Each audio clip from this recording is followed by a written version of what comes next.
Hi friends, welcome to all. और आप सभी का मेरे यूट्यूब चैनल पे स्वागत है गाइस। तो आज का जो वीडियो है वो मेरे एक पर्सनल एक्सपीरियंस से मैं शेयर कर रही हूँ यहाँ पे। और कुछ दिनों पहले मैंने एक पेशेंट का ऑनलाइन कंसल्टेशन किया था, जिसमें कि वो पेशेंट जो है जो जहाँ मैं रहती हूँ स्टेट बिहार, वहाँ से वो बिलोंग नहीं करते थे। वो पेशेंट जो है वो आंध्र प्रदेश से थे।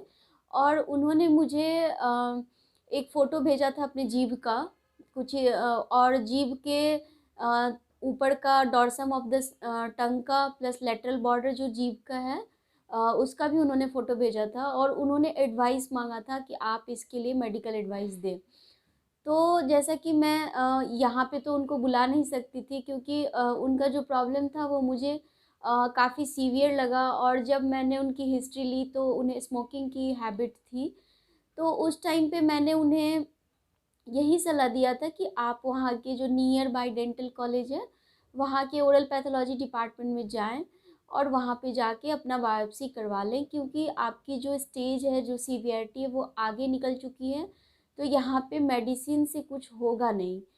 तो यहाँ पे मैं ये बताना चाह रही हूँ गाइस कि उसके बाद जब ऐसा हुआ तो फिर पेशेंट का लगभग मैंने इस केस को 25 दिसंबर को मैंने देखा था।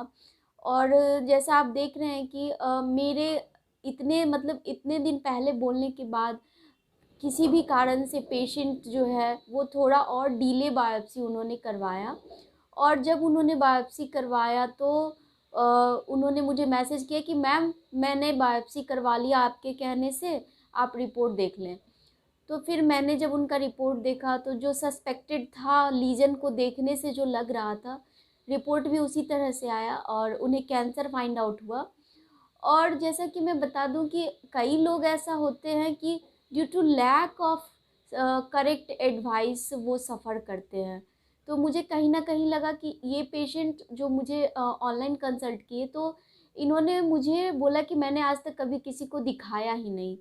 पता नहीं क्यों ये पेशेंट जो है मतलब इतने दिनों तक अपनी तकलीफ़ को सहते रहें। जैसा आप टंग को देखेंगे तो टंग पे एक बड़ा सा जो है ग्रोथ है, जिसको हम लोग कह सकते हैं कि अनयूजुअल ग्रोथ है। प्लस जब मैंने इनको बोला कि अलग व्यू में भी आप फ़ोटो भेजें, तो जब उन्होंने फ़ोटो भेजा तो उनका जो है, जो लेटरल बॉर्डर ऑफ टंग पे जो लीजन था, और वहाँ पे हम लोग देख पा रहे हैं कि वो टंग को ठीक से मूव नहीं कर पा रहे हैं। मीन्स जो टंग है उसको उठा भी नहीं पा रहे हैं। तो ये जो मूवमेंट है रिस्ट्रिक्टेड है यहाँ पे। तो यहाँ पे जो पेशेंट की सीवियरिटी है वो फ़ोटो से दिख रही थी। और इस स्टेज में हिट एंड ट्रायल नहीं करना चाहिए, क्योंकि ये स्टेज जो होता है वो काफ़ी सीवियर होता है। और इसमें डायरेक्टली आपको बायोप्सी ही करवाना होगा। और अगर आप बायोप्सी के टर्म से डर रहे हैं कि मुझे बायोप्सी करवाने पे कैंसर ना हो जाए, तो ऐसा नहीं है। अगर आपको कैंसर नहीं है तो बायोप्सी करवाने से कैंसर नहीं निकल सकता है, जो रहेगा वही फाइंड आउट होगा।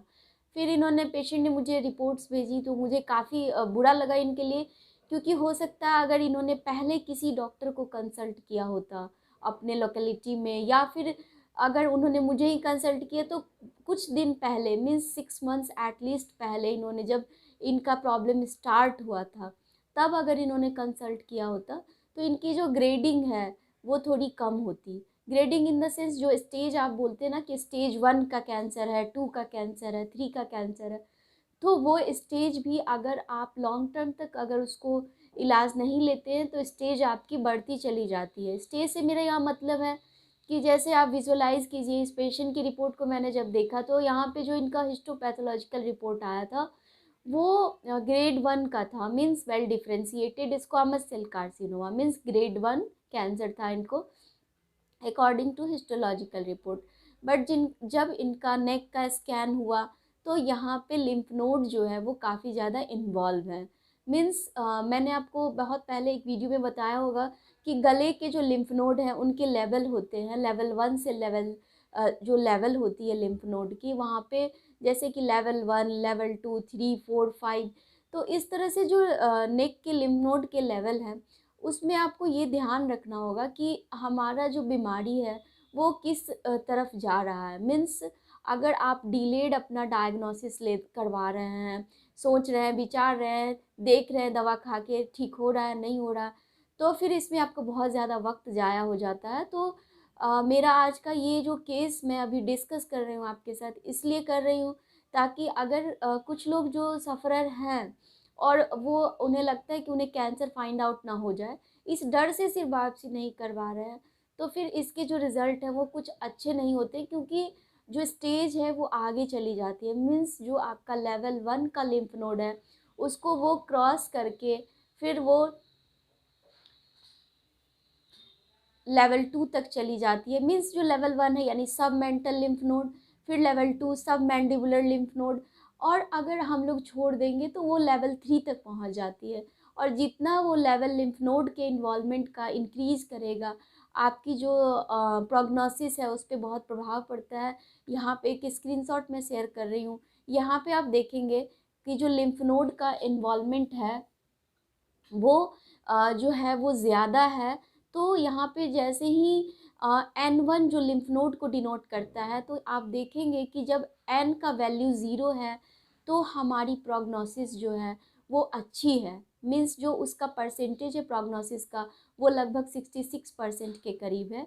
वहीं पे जब हम लोग देखेंगे कि जो हमारा लेवल N1 लिम्फ नोड जब इन्वॉल्व हो गया, मीन्स जो हमारा लिम्फ नोड है जब वो इन्वॉल्व हो गया, तो वहाँ पे जो है वो लेवल 3 पे जो लिम्फ नोड के इन्वॉल्वमेंट के बाद जो है वहाँ पे प्रोग्नोसिस जो है वो 44% है।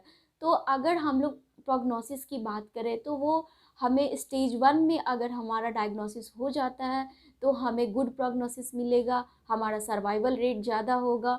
प्लस जो हमारे कॉम्प्लिकेशन होते हैं, जो जिसको हम लोग कहते हैं पोस्ट ऑपरेटिव कॉम्प्लिकेशन, जिसमें कि पेशेंट का फेस का प्रोफाइल थोड़ा डिस्टर्ब हो जाता है, वो सब की भी सीवियरिटी कम होगी।